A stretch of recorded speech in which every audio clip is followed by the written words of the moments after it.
is Kasia. And first, I'd like to ask you a question. Oh, this one's still. Exactly. What is your Figma superpower? What tools, Figma tools, are you most skilled at? Okay, raise your hands if you've mastered auto layout. Nice. Now keep your hands up if you've mastered components with variables. Great, amazing. Now keep your hands up if you have memorized every single Figma shortcut. Okay, still, that's impressive. You've mastered the tool. But here's the thing. Mastering tool is not enough. So let's have a look at these job posts from LinkedIn that I pulled just this week. They do mention Figma, yes. But what else? Excellent collaboration and communication skills. Make decisions in ambiguous and complex problem spaces. Resourceful problem solving. These are not nice to have. These are not bonus points. These are the skills that determine your careers. Who gets hired and who doesn't.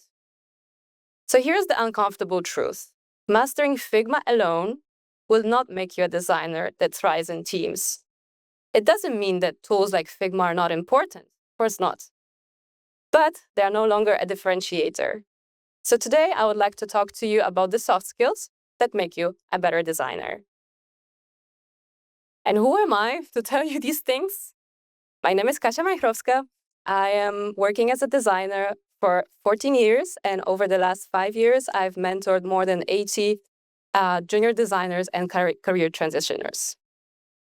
When I graduated with a degree in graphic design, and that was before Figma was born, I believed I was well equipped to the real design world. I knew how to select objects, anchor by anchor, and remove the background. I knew many other complex tools buried deeply in the nested menus. I thought I was a good designer, but I was wrong. It took some embarrassing moments, lost opportunities, and more than a few mistakes for me to really understand what it means to become a designer that people want to work with. So let me tell you some of them. So right after graduation, I moved to Berlin, and I was in the hunt of my dream design job. I applied everywhere. I got an interview. I went in confident, and it went well.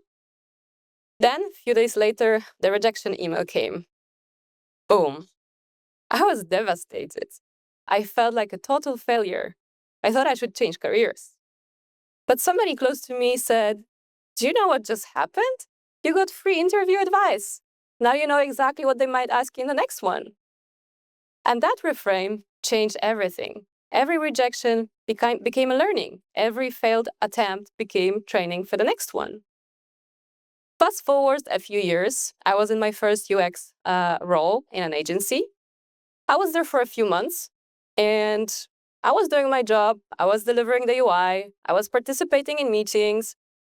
People were discussing concepts. I was having my thoughts. I had my ideas, but nobody was asking about them. So I didn't say anything. And after one meeting, I was talking over lunch to my friends and just expressed my thoughts about the approach that we discussed. And he said, "Kasia, why didn't you say that in the meeting? You always have great ideas, but you never speak up." And that's when I understood it's okay to voice your opinion, even if you're not sure or if you're new to an organization. Soon after, pandemic hit, and suddenly everybody went remote. So online meetings, you can imagine the kind. Dev refinement, grooming session. Cameras off, nobody wants to be there, nobody says anything, there is zero engagement. And then a colleague joined, let's call her Sarah. And after she joined, something shifted. She wasn't the most senior designer. She was not even the most technically skilled, but she brought something new. She brought a new energy. She always appeared with the camera on, gently smiling, asking questions, celebrating the small wins, just bringing all her energy to the meeting. And things changed in the team. Ever since, people started to be more engaged, problems were solved faster because people were just present. They were there. Sorry. So that's where I realized that bringing the right energy is an important skill. Later on, I started to work as a freelancer. And somehow, freelancers are given the tasks that nobody wants to do or nobody knows how to do. So I was given this task where it was not very clear what it's about. There were no clear requirements. There were no goals. It was more like, hey, we've got the problem, solve it. And I didn't know how to start. And also the domain was so complex. And I was like, what should I do? And then I recalled the learning from art school. When you don't know how to start, just start. When you're overwhelmed with the white canvas, just start drawing lines and something will show up. This taught me to take ownership of the problem and start unfolding it in a creative way, despite the uncertainty. So these events, although uneasy, they taught me important lessons about critique, about communication, about collaboration, and ambiguity. Let's wait for the screen to appear. Yes. So what exactly have I learned? Well, let me share it with you. So let's start with critique. Have you ever experienced such a moment of rejection? How did it feel for you? It was not easy for me, but in this moment, I learned to turn every rejection and critique into research because, in fact, feedback is data. It's learning. And that's very curious that we know it so well as UX designers from user research, but sometimes we struggle to apply it to ourselves.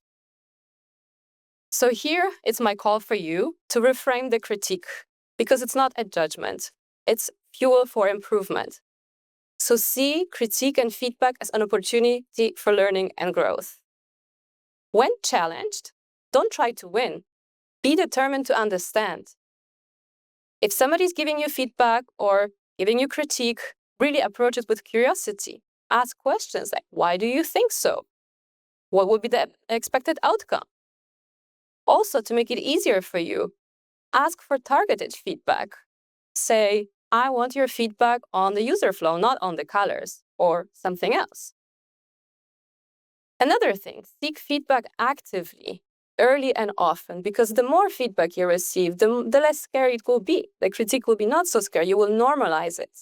And the best part, when you receive feedback, you actually learn to give it. And here's the thing that I always repeat to my mentees. Don't fall in love with your work.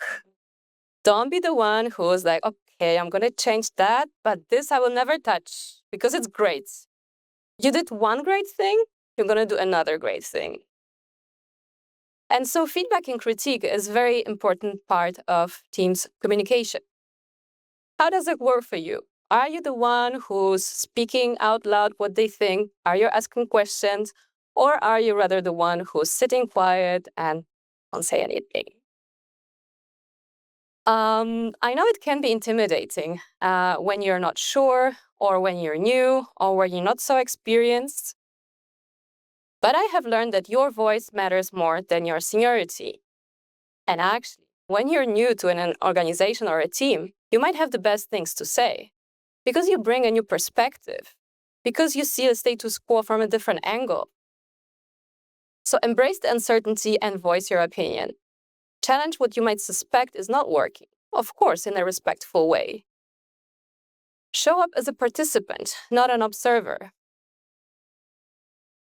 So our communication in teams relates to our interaction with people, but it's also about our work. How do we communicate our work? Because great ideas must be communicated. They can't be just created. So present your work with context.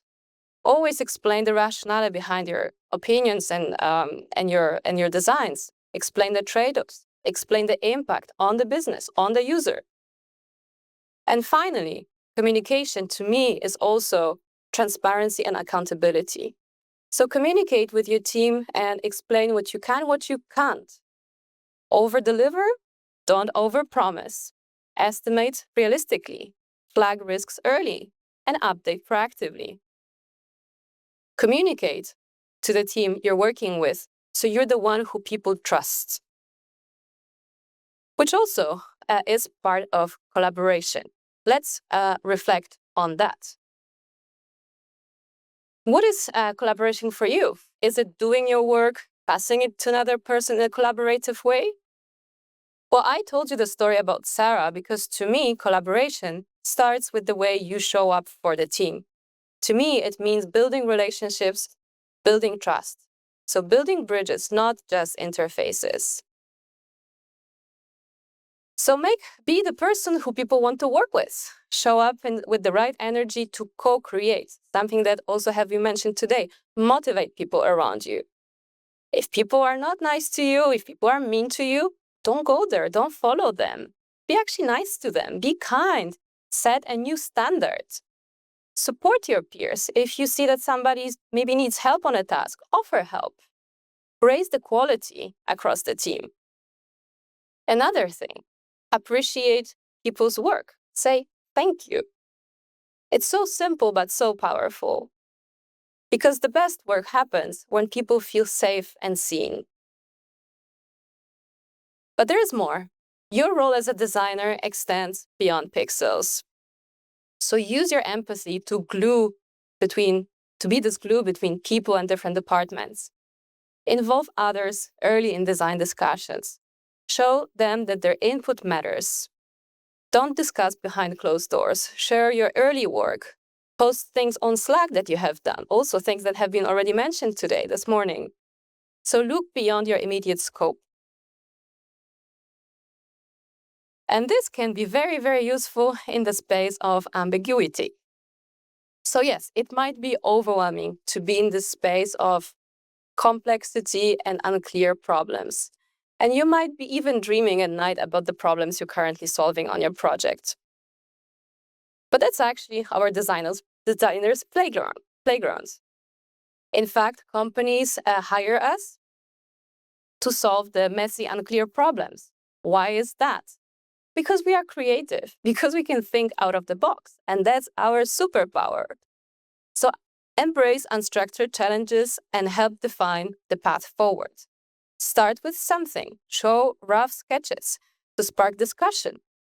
So you can start with modeling something, with mapping the actors, with mapping the journey, not the fancy journey that you can find in templates, a simple one, the one that you can build upon while you discover and unfold the problem. And think like an owner, not an executor, so own the problem. If things are not clear, search for answers. Clarify goals first and ask unlocking questions. Like if nobody knows, then I will know, I can find out. Use your researcher brain to do this. Search broadly for answers. Talk to sales, customer service, other people, especially sales and customer service. They know so much about users and issues. Bring different departments onto the same page using your empathy and communication skills. So these skills that we looked at now, they appear nearly in every job offer for a product designer. Yet, there is where many designers fall short. But they make for what separates designers who struggle with the designers who thrive. And here is why it matters now more than ever. We are living through UX designer crisis. Many fear that AI will take our jobs. And look, it's true that an AI can put UI design in seconds, even in Figma. But here's the good news. Human-centered design needed human in the loop always. And in 2025, that's more true than ever. Because while AI can generate interfaces, it can't solve the design challenges that we are facing now. Are the products we're designing ethical? Are they creating good habits? Are these products inclusive? Are they adequate for people with ADHD and anxiety? Are they sustainable? What impact do they have on our planet? And here is where our unique soft capabilities become powerful and allow us to develop a new designer's identity. A designer who's a collaborator, who holds space for uncomfortable questions when teams are rushing towards deadlines. a designer who's a mediator between engineers, executive, marketers, who speaks in outcomes, not only aesthetics. A designer who's a strategic partner who can see the big picture, zoom in and zoom out, and measure impact. And finally, a designer who's a teammate that people simply like to have around. Tools change and evolve, and we adapt our processes to them and learn new ones. But our soft human skills, they are timeless and allow us to thrive in this ever-changing world of technology. So I invite you to start from tomorrow and do something that might be maybe uncomfortable or something new, but that makes you a better designer. So speak up in a meeting that you usually stay quiet. When you finish your task, or actually even before you finish your task, show it to your team. Ask for feedback. Give kudos to your front-end dev for implementing your design. They will appreciate it. And have you talked to the customer support team yet? Do it. So now think of one skill that you would like to commit to. And I'll ask you another question. What's your soft superpower? I'm really curious about your answers, so please feel free to connect with me and send me your thoughts. Thank you.